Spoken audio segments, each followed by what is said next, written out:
সাহসী সিদ্ধান্ত হলো সফলতার চাবিকাঠি। এমন হাজারো সফল ব্যক্তির সফলতার পেছনের অংশীদার হয়েছে সুলতান মিডল ইস্ট কনসালটেন্সি। আজকে বলবো এমন একজন সফল ব্যক্তির গল্প, যিনি আমাদের মাধ্যমে ইনভেস্টর হয়ে সৌদি আরবে বর্তমানে ব্যবসা করছে। আমার সাথে আছে একজন বিশিষ্ট ব্যবসায়ী, যার নাম হচ্ছে মোহাম্মদ বিন শাফি। আমরা শুনবো তার সফলতার গল্প, কিভাবে উনি সৌদি আরবে ব্যবসা শুরু করেছে এবং কতটুকু অগ্রগতি করেছে এই ব্যবসার ক্ষেত্রে। উনি সফল এই জন্য আমরা বলবো, ওনার সিদ্ধান্তটা উনি নিয়েছে কফিলের বিরুদ্ধে। সাধারণত আমরা যখন একটা লাইসেন্স করতে যাই, আমরা ভয়ে থাকি কফিল আদৌ কি আমাদেরকে ট্রান্সফার দিবে কিনা, কিন্তু উনি এই সিদ্ধান্ত নেওয়ার কারণে আজকে উনি সফল। শুনবো ওনার কাছ থেকে উনি বর্তমানে সৌদিতে কী ব্যবসা করছে, ওনার ভবিষ্যৎ পরিকল্পনা কী অবস্থা। শাফি ভাই কেমন আছেন? আসসালামু আলাইকুম রহমতুল্লাহ। আলহামদুলিল্লাহ, খুব ভালো আছি। আপনাদের দোয়ায় আল্লাহ তাআলা খুবই ভালো রেখেছেন। প্রথমে জানবো আপনার বাংলাদেশে দেশের বাড়ি কোথায়? আমার দেশের বাড়ি ব্রাহ্মণবাড়িয়াতে। তো আমরা আজকে প্রায় 25-26 বছর যাবৎ ঢাকায় থাকি। তো ওখানে আলহামদুলিল্লাহ এখন সব কিছু আমাদের। সৌদিতে আপনি কত বছর এবং কি ব্যবসার সাথে জড়িত যদি জানান? এখানে আলহামদুলিল্লাহ প্রায় অলমোস্ট 10 বছরের মতো হবে। আলহামদুলিল্লাহ আপনার রেডিমেড গার্মেন্টস বিজনেসের সাথে আমি জড়িত আছি।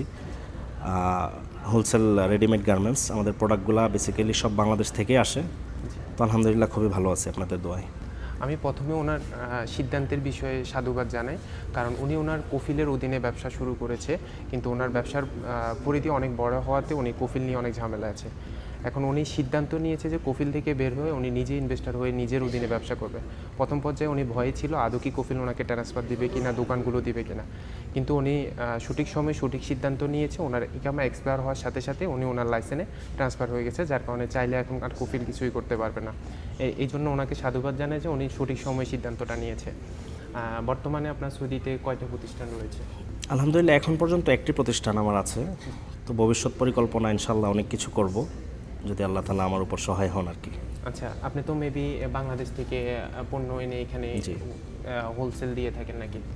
হ্যাঁ, আলহামদুলিল্লাহ আমাদের totally A to Z product Bangladesh থেকে আসে, রেডিমেড গার্মেন্টস। আচ্ছা, এর পাশাপাশি আপনার কী টাইপের ব্যবসা করতে পারেন সৌদি আরব? আপাতত একটার উপরেই আছি আলহামদুলিল্লাহ। ভবিষ্যতে অনেকগুলো প্ল্যান আছে আমার। গাড়ির বিজনেস খুব ভালো জানি, এটা করবো ইনশাল্লাহ। তারপর প্রপার্টি বিজনেস নিয়ে চিন্তা ভাবনা আছে ইনশাল্লাহ। আস্তে আস্তে ধাপে ধাপে আগাবো ইনশাল্লাহ। আচ্ছা, সুলতান মিডল ইস্ট থেকে সার্ভিস নিয়ে আপনার যদি অনুভূতিটা প্রকাশ করতেন, আমরা কতটুকু আপনাকে সার্ভিস দিতে পেরেছি? আলহামদুলিল্লাহ, এটা আসলে আপনাদের আমি বলে শেষ করতে পারবো না।